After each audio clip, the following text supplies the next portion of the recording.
Hey everyone, it's Ed. I'm sharing another episode of my occasional podcast called Climate Book Reviews. I co-host it with my old friend Dr. Roger Thompson, who has just left Stony Brook University in New York for warmer climes as a new director of writing programs and professor at Arizona State University. Our goal with the pod is to curate some climate and energy-related books worth knowing about. In this episode, we dive into the wildly imaginative and disturbingly plausible world of Ashley Shelby's acclaimed story collection, Honeymoons in Temporary Locations. Recently named one of Fresh Energy's favorite climate books of 2025 and shortlisted for the Janet Heidinger Kafka Prize, Shelby's collection has been praised by Scientific American, Foreword, and the Post and Courier for its biting wit, emotional punch, and genre-bending storytelling.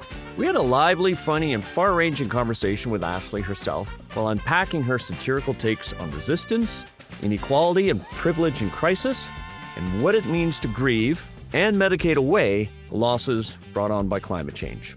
If you like your climate fiction smart, satirical, and maybe a little too close to home, this one's for you. For more info, check out climatebookreviews.com. Now over to Roger, and happy listening.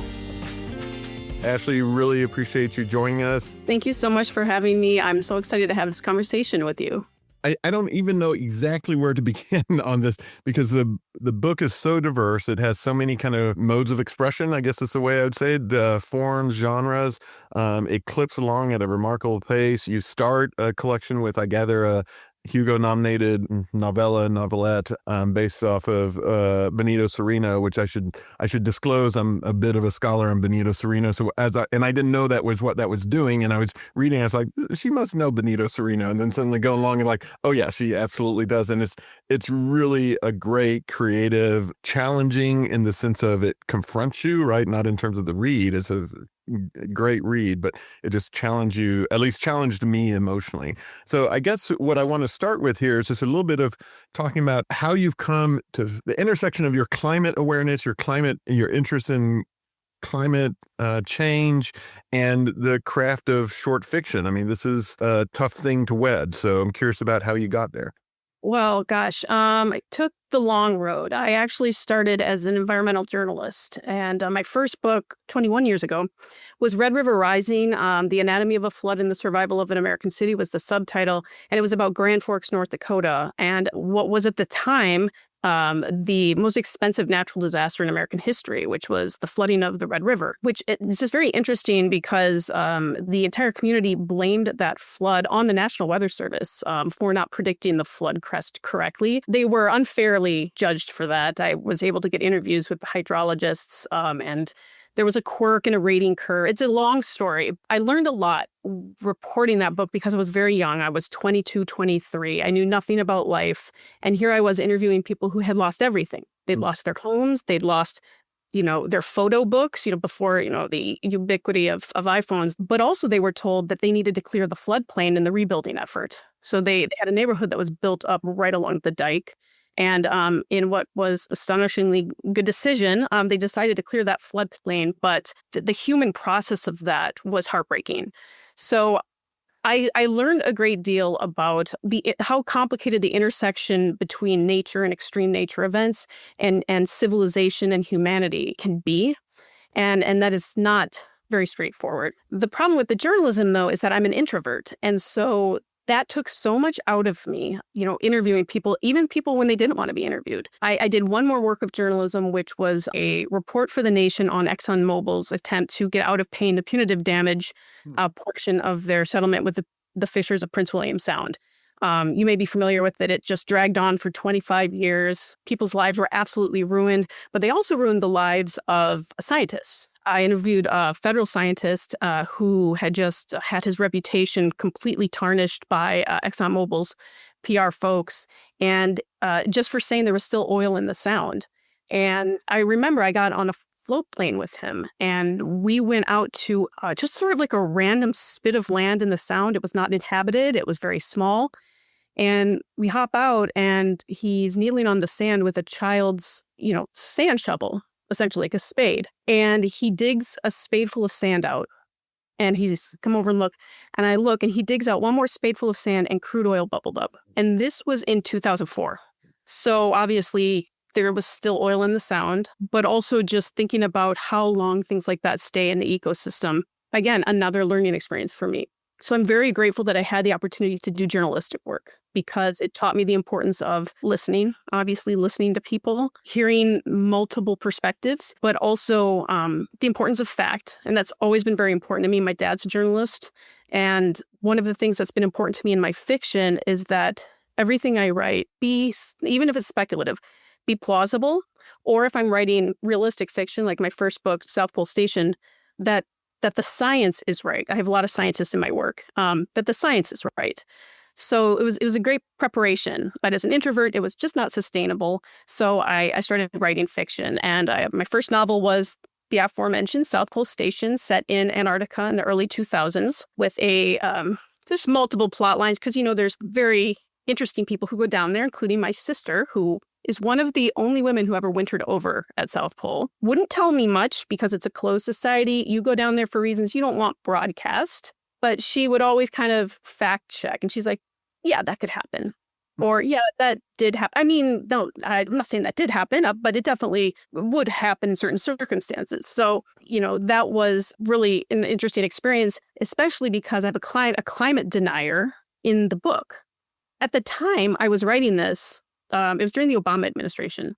So I thought I was sort of writing a bit of historical fiction here. The climate denialism of the early, 2000s, the Merchants of Doubt. We were on the right path. I was hopelessly naive. And by the time it was published in 2017, that's how long it takes books to get published, people were telling me, oh, wow, what a critical commentary on, the climate change situation and the political situation. You're so prescient. And I'm sitting here thinking I'm not prescient. I was just a hopeful fool, And it was around that time that I was trying to write my second book. And I thought, I'm going to try and write another realistic, traditional novel. Climate change is probably going to be in my work for the rest of my career because that is the world we live in now.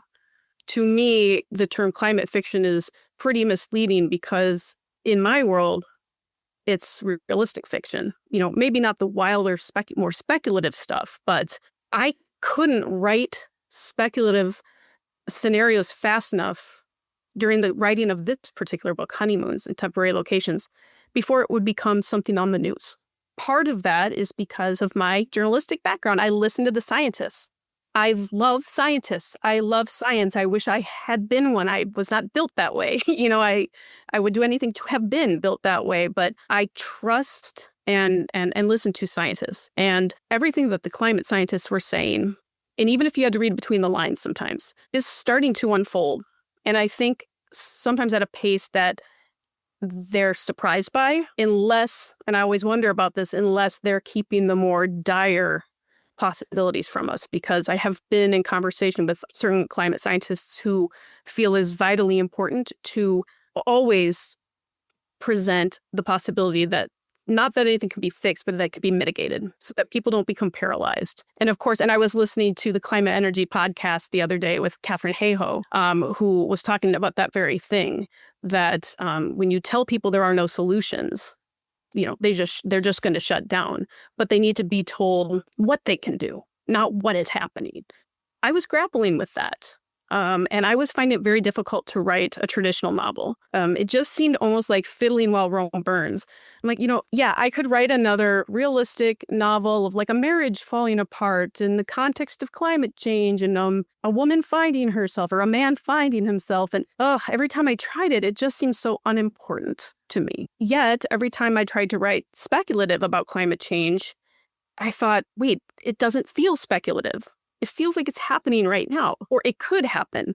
During the process of writing this, I wrote an essay for LitHub, and I proposed the term first impact fiction, which in hindsight, I just don't want it labeled that way because that's how we segregate these types of books from literature. It's like, oh, go over to the climate fiction section, as if that's separate from our daily existence. But what I was realizing was that I was losing a language to talk about what I was feeling. And what I was feeling was grief and hopelessness because it seemed like something could be done, but nothing was being done. But the people who could do something weren't going to do it, which I think is accurate in some ways. To me, the scientists are the heroes, but at the end of the day, they don't have the deep pockets. They aren't the Elon Musks. I wish there was a climate scientist who was Elon Musk, had like, maybe he wins the lottery and, some moonshot climate solution comes out of that. So language started to fail me. All of the tools I'd learned as a writer failed me, narrative structure, dialogue, theme, coherence even. And I just said to myself, I'm like, you know what? I'm just going to write something. I'm not going to assume anyone's ever going to read it, but I'm going to be telling myself the story and try to make sense of how I'm feeling. And the first piece I wrote, which is actually not in this collection, was a fake LinkedIn job listing for environmental migrant management and in the soil-free solutions division of a company, which, again, by the way, in 2016, when I wrote that, whoa, that'll never happen.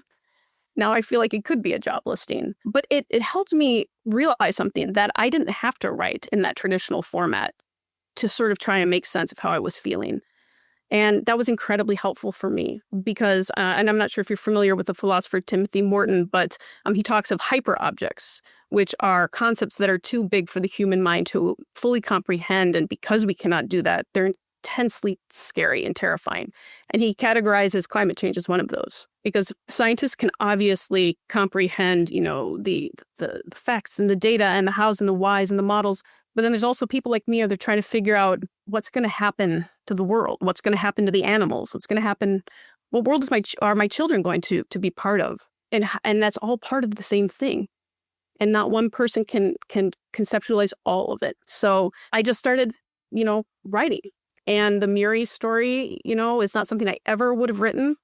I would have thought it was dumb. The ask was too big. I think the ask is pretty big, if when you read it, you'll know why. But to my surprise, people were very much willing to suspend disbelief and get into that story. And I've told my dad has asked me in the past, he's like, what's your favorite story? And I said, I don't like any of my work. I'm like every writer, like everything could have been better. Or I didn't quite say it the way I wanted to say it.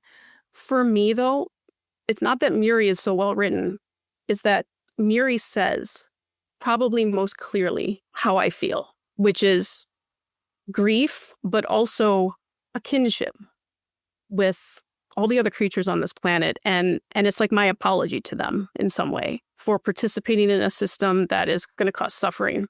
But, again, even that, we talk about whose fault is it, I tell folks all the time, they come to my book talks, I'm like, it's not your fault. When you talk about that grief, Ashley, I think of solastalgia, climophile, and then hacking off limbs as a kind of penance for that, all of which I want to get to. But I do want to just quickly timestamp this podcast because when, you talked about Red River Rising and flood forecasting, for people listening to this later, we're recording this just days after the Kerr County floods, in which now, unfortunately, hundreds of people, including many children at a camp called Camp Mystic, lost their lives in a catastrophic flood. And flood forecasting has been become topical and controversial again. But just to pivot a bit back to Honeymoons and Temporary Locations, which I thoroughly enjoyed. I want to mildly admonish my co-host Roger, who called it a collection of short fiction, because I don't think that term really does it justice. Enough, yeah. Yep. Given that you really blend traditional short fiction with Muri, but I love your documentary style kind of recovered texts. Yes, I love that. Menus, brochures, Craigslist ads, podcast transcript, which speaks to my heart or our hearts. And then your clinical case studies and kind of marketing materials. So I actually haven't come across fiction that I think is that experimentational in its form in quite the same way before. But I do want to ask you, because I love your depictions of potential climate futures. It kind of reminds me what Kim Stanley Robinson did in Ministry for the Future. Your scenarios are plausible, and I can only imagine that, it went way beyond getting your very qualified sister to do fact checking. So I'd love to know a little bit more how you researched those scenarios, and how did you decide how far to push each scenario without losing plausibility? Because again, the thing for me that I really enjoy appreciate is the plausibility. Yeah, the publisher initially tried to categorize this as science fiction, and I said, I love my science fiction friends, but they would be so mad if they opened this book as sci-fi and then it wasn't. And so you're right, it's not the type of speculative fiction that would necessarily fit into sci-fi, because it's almost too familiar, but it's also not necessarily set in this moment. It's set in a near moment, a relatively near moment. So in terms of how I came to write this, yes, I wanted things to be, plausible to a climate scientist even. And that just required paying attention, reading sources that were not mainstream media sources trying to digest complicated climate material, but specialist magazines or podcasts or online publications. And yet, some of it was so distressing that I would kind of almost read it kind of askance, almost glossing over it, because I didn't want to get to the end and say, okay, if this is not addressed, then X, Y, and Z is going to happen. Because I kind of knew it was going to be bad. And I thought I was doing that, to kind of protect myself emotionally. But what it actually allowed me to do was come up with those sort of endpoints myself in terms of fiction. Because I think if I adhered too closely to the science, then it kind of loses that emotional aspect. It becomes too detached almost. And so humans kind of make their personal worlds messy. And so there's a little bit of messiness in the book as well, because, and humor, I hope. Yeah, kudos. No, there's a ton of humor in there. And good humor. Humans, we're going to be ridiculous in any context. And that's one of the things I like about our species, is that consistency. But the thing I didn't expect as I was writing this, because what I thought I was writing were, stories about a changed world, and how humans are going to kind of exist in that world. But by the time I was finished and I'm rereading it, I'm like, wow, this is really an angry diatribe against capitalism. And I hadn't known that I had felt quite so strongly about that until I got to the end and I was working on the marketing material for Climafeel, which is interesting because I spent a lot of time as a vaccine advocate when my kids were younger. I'm always here, big pharma, this, big pharma, that, and always pushing back against that, and always talking about, the scientists who are creating these life-saving vaccines and just it's heroic work. And, many of the vaccine pioneers that, I was lucky enough to talk to, Paul Offit, a lot of them gave this away for free, essentially, the rotavirus vaccine and whatnot. So then to write this piece that saw a pharmaceutical industry taking advantage of a speculative environmental illness to literally just make people stop caring so they would continue going to work, so they wouldn't care what was happening around them,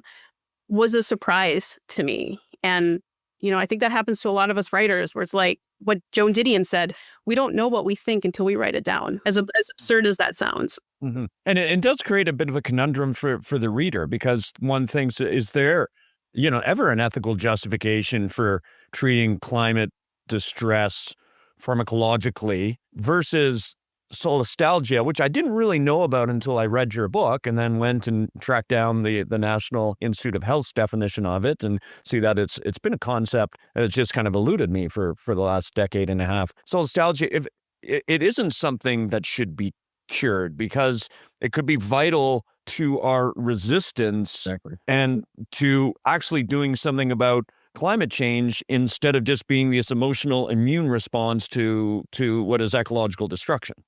Well said. Yes. I think I say this maybe in my not my afterword, but my acknowledgments, that solastalgia is proof of love. It's proof that we love this planet. We love nature. If we didn't, we wouldn't be distressed by what happens to it. There are people on this planet, I'm one of them, who is just grief-stricken when a tree is cut down. And, in fact, I'm writing a story right now, an eco-horror fable that's kind of was spawned by the fact that I had a forested lot right next to my house. And a guy came by and just, because he's building a house there, he just clear cut it with his own machinery. And it was extremely difficult to watch. And so I think as long as we are feeling that, we don't have to be afraid of that feeling, because it means that we care and we love. And like you just said, we are more likely to fight for what we love. We're going to start seeing, however, more extreme cases of that. I think I was one of them. I'm working my way back. But there is a point where it can become completely paralyzing, and you can start having those thoughts of like, well, what is the point? Or did I make a mistake bringing my children into this world? And so I think there's a balance. And for me, what has been healing has been being outside, doing things with my hands like planting a seedling, pulling invasive vines off of my oak tree, just being a fellow creature who happens to have hands who can help in small ways, that it's not over, that these individual living things, whether they're animals or plants, beautiful trees or, mosses, that they're around. They're still working. They're still trying to survive, and we can help. And so I think if you're able to help in a small way, it keeps you engaged and it continues to give you hope, because what is more hopeful than planting a seed and then walking back outside 2 days later and seeing a sprout? I think that's sort of how I keep myself grounded. I mean, I've got, and I know Ed has a story for himself, but I lived on a large property, 40 some odd acres in Virginia for a while. Ed visited and rode a tractor with me one time, but the neighbor there also up above me, so it was a property on the side of a hill, they clear cut also, besides and it's the most beautiful stand. There's no understory, just stunning, beautiful to walk up through there. And, I'm a private property guy. I acknowledge that this drives some of my thinking about things. At the same time, it's so disheartening and sad. And it changed everything about the forest around it, of course, and in fact led to serious wind damage in the coming years for our property and another, because suddenly there wasn't that buffer, right? So there's consequences there. But for me, it's that yearning for that place, and that's what I think this Solstasia has, right? There's this yearning feature of it, and I think you're right to assess, this is actually a sign that we as humans have something positive to contribute in these discussions, right? That we yearn to have this connection, even as a place around us kind of begins to kind of break apart. To build upon Roger's story, and I still have the scars and the distress from it that I've tried to process over multiple long meditation retreats and other forms. But as a kid, and I didn't know that I had called it eco-grief when I first became familiar with that term much longer ago, that it was eco-grief, but a woodlot at the top of the street where I lived was cut down to make room for a new subdivision. And it wasn't even, first growth, and I didn't know the difference between first growth or second growth, but it was the woods where my little friends and I played, and they cut it down. And it actually turned us into little monkey wrenchers, and at a time before we knew what monkey wrenching was. Like, we would go up there, the construction workers would come at night, they'd lay down survey stakes, they'd put down the lumber. And literally, I was like, I was grade 4, grade 5, so it would have been as a 10-year-old kid, 11-year-old kid, would have night missions, after supper, and after the work is left, we'd go up and would pull up all the survey stakes. If there are propane tanks there, we'd open up all the propane tanks. Oh my God. If they had left lumber there, we'd make bonfires of lumber. We did everything we could as an act of resistance without really realizing that we're experiencing eco-grief, and that was our outlet for combating it, was resistance. And for me, that was you can draw a straight line between the work that I do. I don't really do much monkey wrenching anymore. I should have mentioned that when we had the Energy versus Climate show with Andreas Malm, by the way, author of How to Blow Up a Pipeline. I should have told you a story. But you can draw a straight line between what I do today and that experience. I mean, one experience I had while reading your book actually is that I was about 3/4 of the way through it, and I thought to myself, I wonder in these kind of imagined futures that show up in this collection, like how far out you're imagining, like what, is this, because it felt so present to me, right? It felt so real. And there's great humor, but there is grief in here. There's no question. You can feel it, even on some of the shorter things that are kind of pithy and hilarious. Afterwards, you set the book down and you're like, wow, that's rough to think about the actual implications of what that might mean for somebody. And then we get to the case studies, and we're dating in the 2030s. So I guess my question to both of you all, Ashley certainly is the writer of this, a speculative imagined future, but I'm curious, Ed, your response to that also is this as near a future now? Is this, we're in the context here now where we're not going to meet any of the target temperatures that was considered best case. And in fact, we'll probably blow past them handily. And so I'm curious about how you Ashley, I mean, is that part of the motivation here? You're feeling that it's looming closer than ever? And Ed, where do you stand? Are we in 10 years of some of these things? Yeah, I'd be interested to hear what Ed has to say, because to me, it feels like it's next door to tomorrow. I think 2030 was just some sort of convenient, hey, it's 10, 15 years. But I would love to hear what Ed thinks about that. Well, sure, we're certainly blowing through targets, and there's much ballyhoo around the 1.5C target, but that was an arbitrary political set target by the IPCC. It wasn't really scientific in its basis, but we're clearly plowing through that. And the answer is we really don't know. We don't know how much the world is going to warm. Well, but, we can say safely it's going to be in this band between probably 2 to 3C. And because we've done a lot of good work around trying to decarbonize parts of the global economy, and the clean energy economy is worth $2 trillion these days, it looks like we're going to avoid the most extreme scenarios of warming, which just a few years ago was well above 3 to 5 to even more. But coming back to you, Ashley, and I'm interested in, again, these plausible climate futures. You make multiple references to sulfates and to aerosol spraying and the reality of it. And coincidentally, right after this, I'm going to go over to my Energy versus Climate co-host, David Keith, to meet with our third co-host, Sarah Hastings-Simon, who's been on medical leave, and it's the first time the three of us will be together in about a year. But of course, he's one of the world's, if not the world's, foremost scientists thinking through what's called solar radiation management or stratospheric aerosol injection. I might contest a bit if that were deployed as widely as, you say, well, as you depict in multiple points in the book, that could really lower the temperature of the world. And at the risk of parroting David Keith, as I'm wont to do, with a spend of single-digit billions per year over 10 years, you could lower the temperature of the Earth by about 0.5 degrees C. Coming back to your plausible climate futures, I'd love to know sort of how you dug into that topic, in particular, solar geoengineering.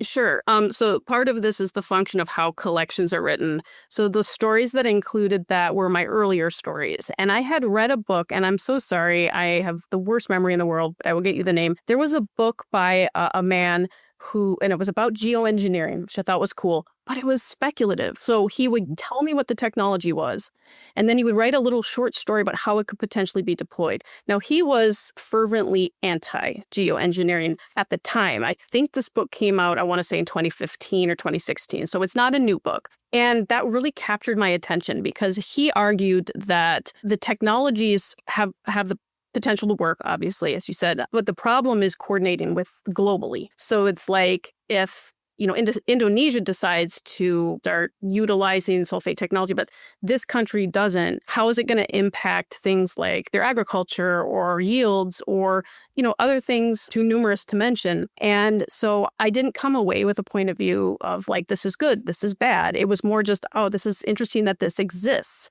I realize now, as you look online, it is becoming political, as it just seems inevitable, actually. At the time I was writing that, I thought, I feel like in this speculative world, it's plausible that rather than addressing the core causes, which, again, at the time that this man's book came out, that was the preferred approach. It wasn't just, let's just mitigate and keep going the way we're going. Let's just assume we're going to keep going the way we're going and then just try to address it. It was more like, let's try to stop this so we don't have to mitigate. So that was sort of the context to which that was written. But I thought, this world that I am imagining, they're going to take the easiest path that is least disruptive to capital and capitalism, that allows people to continue extracting. At that time, I thought, they'll probably just, deploy this stuff and create albedo and, do it artificially. And my understanding is that there's the potential for rebound effects. I didn't get into anything like that because that was way out of my lane. But I have only been sort of following the progress of these technologies. And I'm curious to know, is this imminent? Do you think that this is something that will be part of our everyday? I don't think it's imminent, but I think in some of the work that I've done here in Canada and talking to the Canadian government about solar geoengineering, which it is without outing the government, sort of quietly looking at. The scenario we put to them is, whether you like it or not, in the next 10 years, Canada and other countries will very likely be pulled into a global conversation about solar geoengineering, whether they like it or not. So they may as well be prepared and at least have a position on it, whether for, against, or somewhere in between. And that's going back to your point around Indonesia, or what Kim Stanley Robinson writes about in Ministry for the Future around India. It is possible that a country sort of decides unilaterally to start deploying it because it is cheap. The dispersal methods aren't that complicated. You can pretty much use existing technology, and it might be a bulwark against a lot of people dying, or in the case of Ministry for the Future, tens of millions of people dying in a single extreme heat event. One thing, though, I want to go back to you, because it is very plausible, and I think it's very near term, is I really loved in the book your exploration of inequality and the social satire on privilege in crisis. Before in our pre-chat, we were talking about, I think, the great book that Kirsten McDougall has written called She's a Killer, in which she coins this term wealthugees, people who flee with wealth to New Zealand away from places that are in real climate crisis. You write about things like luxury apocalypse bunkers that the uber wealthy have built over the country, biophilic experience pods for the obscenely wealthy. I'm quoting your book directly now. Environmental exposure therapy for the solastalgic 1%. The wealthy starting to protect and insulate themselves against the worst effects of climate change through some adaptation method is really happening now. Yeah. So I'd love to know more just about your research around that. And to your question around Nero fiddling while Rome burned earlier on, this is really a case of another reference. It's like the Titanic's class-separated lifeboats. Tell us more about that, because that was a fascinating part of the collection. Oh, wow. Well, thank you. Again, it was sort of a challenge when the speculative seems to become documentary in real time. And, by the time actually this book was published last summer, I took a couple things out because I felt like it seemed too on point, because it was happening. There was in my Craigslist ad chapter, I mean, not really chapters, but my Craigslist ad, there was a support group for recently displaced, millionaires from Newport Beach, California. And, we had these fires. Gosh, I mean, it's these disasters come one right on top of the other. So it sometimes seems like it was a long time ago. But the California fires that just absolutely ravaged many neighborhoods, obviously, all different, socioeconomic state. But the really wealthy folks, too, their homes were burning down. And it was very interesting to see the media focus on these burned out mansions instead of showing us homes in the middle-class neighborhoods. Interviews were so often with wealthy white homeowners. Celebrity homes that got damaged were always highlighted.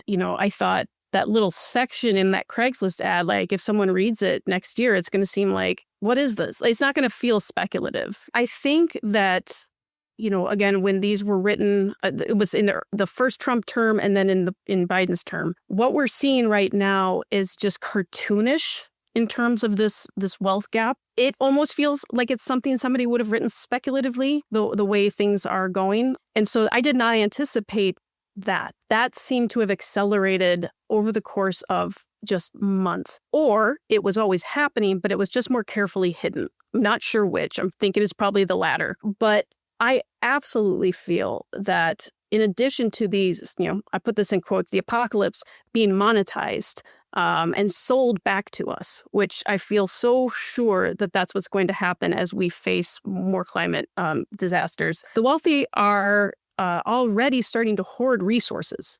They're already building towns in, I think it's either California or Nevada, that are going to have very high walls. They have access to resources we don't. I'm sure they're going to try to gain control over things like water sources. Paolo Bacigalupi, who wrote The Water Knife, which is a work of climate fiction set in the Four Corner states. It's about water wars between those four states. And that was published 8 years ago, maybe. Things like that also now start to seem plausible. We start to see people marshaling resources and who's going to own what. a luxury bunker underground no longer seems like a stretch, especially when we know they are already doing that. And then for what purpose? My son asked me the other day, he's like, these billionaires, they're like building bunkers and they're building spaceships to like get off the planet. And yet they're helping accelerate toward an uninhabitable planet. He's like, I get that they want even more money. He's like, but how is this even good for them? Because they can't live, they're human too. They can't live in a planet like this. Do you want to live underground, for 80 years? Is that their plan? And I said, I think that what we're looking at is a mental illness. We're looking at something's not right. It doesn't make sense how they're operating. It's as if they don't believe they're human. It's as if they don't believe they're one of us. And it's just like the movie, Don't Look Up. At the end of the day, maybe they do survive, but what are they surviving to? What happens when they get on the other side? So that is something I think about a lot. I tend to think it's inevitable unless there's kind of like a reckoning where the rest of us sort of say enough. It's great you brought up Don't Look Up because I'm just now realizing that, and I hadn't thought about that book in relation to this, but the feeling I had after that is much like the feeling I had after reading your book. And I hadn't thought about that till you just mentioned that, but I laughed more during your book because of these things. But again, as I kind of mentioned earlier, I'd laugh on some of the Craigslist ads in particular, some of the descriptions of the absurdity of some of these studies being done, and then but I'd close the book and I'd just be gnawing at me, still kind of like, yeah, but I'm a little afraid this isn't entirely not plausible, right? Like this isn't entirely speculative. There's enough grounding there. And that I think is a real masterstroke on your part, right? Regardless of what the future portends, the fact that you've left us with this sense of, no, this is viable, right? This is thing. And this is probably where I pivot as Ed knows, my training's in rhetoric, where I'm interested in persuasion and how we're trying to persuade people to think about climate, how we're trying to get people to act in certain ways, which is the goal of persuasion. And so I guess I want to pose that question to you, which I do to a lot of the writers who we visit with, is, who do you see this book able to persuade, or do you care about that? Do you want them to simply feel? But surely, given the content of what you have, you want people to. I mean, you've got. I assume that's a fictional autobiographical Ashley who appears here, right? That is not a static observer, right? That is a person of real agency. So I'm curious about, who are you trying to reach here? So that's a very interesting question, because I usually answer it as an artist, which is that I feel really strongly that once I put something out in the world, it's no longer in my control. And what you take from it is completely valid, and it's a conversation between us, but I don't get to dictate the terms. I don't get to persuade you. I don't get to tell you what I meant. If someone says, I see, Muri as a fable about the dangers of AI, I'm not going to look at that person and say that is completely wrong.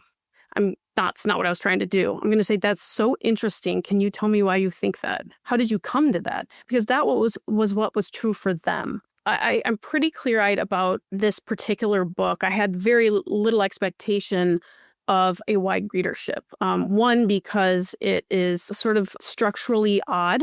It has a lot of different things in it that for some people, they like that. There's some bite-sized stuff. They don't have to, sit down for 30 minutes and finish a chapter, except Muri, which is the novelette that opens it. But there's others who, like I mentioned in our pre-chat, might, if they don't think about climate change a lot, if it's not important to them, may find it depressing. I had a book club of older ladies tell me that they could only read one page a night. Just as a writer, no writer wants to hear that. But I knew it wasn't because of the writing. I knew it was because there's something in them that knows it's true. They won't say it, but they know this is a problem. They don't want. Like if they said that, they missed the satire. Yes. I think, and to be honest, I'm not even sure how May finished it, but that is the one thing that I wanted to make sure was part of this, was that I don't survive this life without humor, even dark humor. I had hoped, that was the one thing I had hoped that would leaven some of it, were those moments. But who it would persuade, I don't really see, and that's a larger conversation about where art sort of functions in this conversation about climate and storytelling.